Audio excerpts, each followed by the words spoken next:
Welcome to this video where we'll dive into the fascinating world of dates in English. Understanding how to talk about days, months, and years is essential for effective communication. Let's get started. First, let's talk about the days of the week. There are 7 days: Monday, Tuesday, Wednesday, Thursday, Friday, Saturday, and Sunday.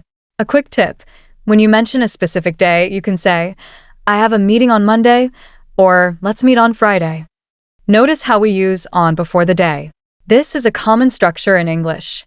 Next up, we have the months of the year. There are 12 months: January, February, March, April, May, June, July, August, September, October, November, and December. When talking about a specific month, you might say, "My birthday is in April," or "We usually go on vacation in July." Here, we use in before the month. Now, let's explore how to format dates in English. The most common formats are month, day, year, and day, month, year. In the United States, we typically use month, day, year. For example, you would write July 4th, 1776, to indicate Independence Day.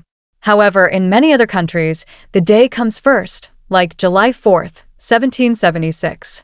It's important to know which format to use depending on your audience.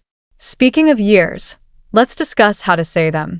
For years in the 2000s, we often say the first 2 digits followed by the last 2. For instance, 2023 is pronounced 2023. For years before 2000, we typically break them down. 1999 is 1999. Now, let's practice with some important dates. How about the New Year? We celebrate it on January 1st. You could say, New Year's Day is on January 1st. Another significant date is Independence Day in the US, which is on July 4th. You might say, "We celebrate Independence Day on July 4th." Let's not forget holidays like Christmas, which falls on December 25th. You can say, "Christmas is on December 25th."